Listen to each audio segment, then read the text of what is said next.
All right, so as you have now learned, we are blessed to have two members of Congress with us this morning, so we will hear from Congressman Horsford next. But before I bring him up, I just want to offer some introductory remarks. For those of you who don't know Congressman Horsford, he is also a strong advocate for middle and working class families. Elected to the U.S. Congress from Nevada's 4th Congressional District in 2012, Representative Horsford is the first African American to serve in Nevada's federal delegation. But it's important to understand that he is not new to public service.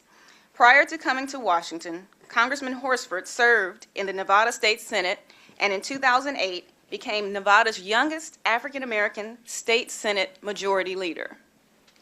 Representative Horsford serves on the Financial Services Committee and the Committee on Oversight and Government Reform, where he has distinguished himself as an astute leader willing to champion issues that support better economic security for vulnerable families.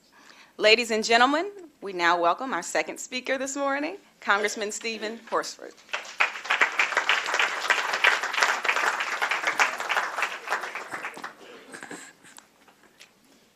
Thank you and good morning. It's a pleasure to be with all of you here today and to join my colleague, a true champion for working people and those who are aspiring to be part of the middle class, Congresswoman Barbara Lee. I was about to call her Dr. Barbara Lee because she's so astute in all that she does, but she has been such a role model to me as a new member of Congress, and actually before I ever came to Congress, because of her work in the nonprofit sector and in social work and helping to actually impact lives. When we talk about grassroots, Barbara at the Haas Institute. And I personally want to commend and thank John A. Powell for your work on race, class, and opportunity in America, and I'm grateful that he and his colleagues are embarking upon an effort to bring their brilliant research from the halls of academia to policymakers across the country. We have a problem in America, and that problem is the toxic mix of extreme economic inequality and an era of great wealth. As the Haas Institute's policy brief states, the rise in inequality and its effect on economic mobility are defining issues for America's future. There is no silver bullet for inequality. Many things need to change.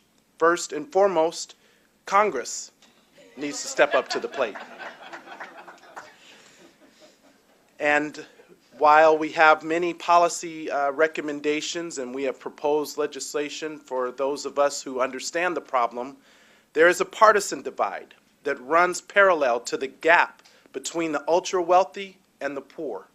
There are some members of Congress who think inequality isn't an issue, that it is the result of the difference between laziness and hard work, that in the richest country in the world, even the poor must be doing just fine.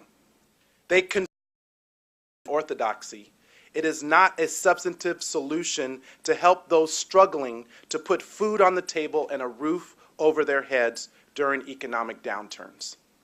And when I hear my colleagues from the other side of the aisle arguing for tax cuts for corporations in one breath and cuts to social programs in the next, I really wonder what planet they are living on. Why would we subsidize the rich and pull the rug out from under the poor is beyond me. And research has shown that Reagan-era trickle-down economics has not worked, and that the politics of tax relief at the expense of all other priorities has proven bankrupt. Those social programs that are so often targets for the right are sometimes the last resort of support for the poor. Now let me share something about why this matters to me personally. When I was a young man, I lost my father to a gunshot. My mother overcame being addicted to drugs. My grandmother suffered a stroke when I was just 9 weeks old and required around-the-clock care. Since I was a young boy, I visited my grandmother in a nursing home for every week for nearly 27 years until she passed away. I became the head of my household at a very young age. And at a time when I thought everything was falling apart, I was terrified. I knew that the deck was stacked against me, but it was only later in life that I saw how dire my situation truly was. I'm a poor kid who grew up in West Las Vegas, who had lost my dad, who was in the process, I thought, of losing my mother. She's now clean and sober, going on 20 years, who had no one to look out for him, or at least I thought. I thought I was going to become a statistic. You may have heard the words, the food stamp challenge, where members of Congress live on SNAP benefits for a week. Well, at one point in my life, I lived that challenge for real. But those benefits put food on the table. My brother, for me, my brother, and my two sisters.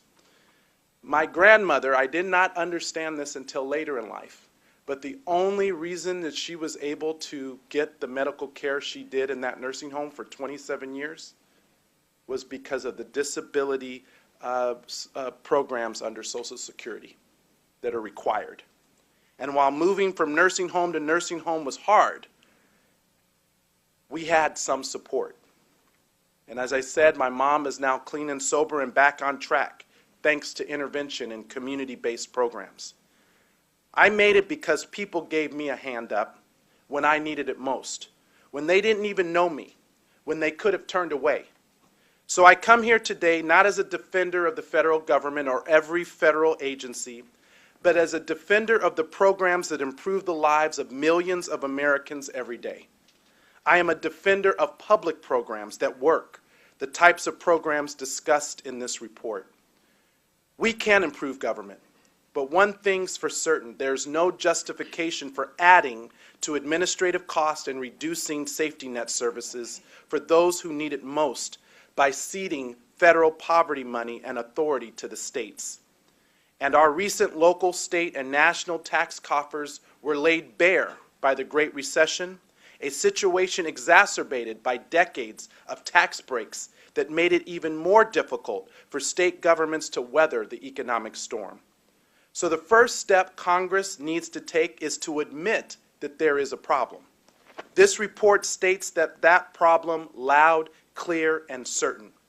The national income received by the top 1% of U.S. residents has more than doubled over the last 30 years, while the share of national income held by the 60% of the population with the lowest incomes has declined by 19% since 1970. As they point out, this inequality is not the inevitable side effect of capitalism, inclusive of all families. I stand here today because of programs that helped me. I didn't slip through the cracks. It was a good combination of perseverance and a whole lot of blessings. One misstep along the way, and I wouldn't be standing before you. Things out of my control could have derailed my life.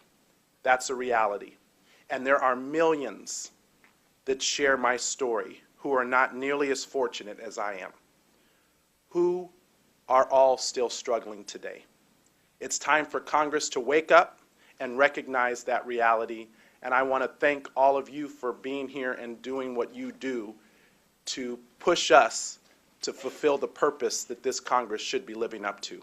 Thank you very much for allowing me to be here today.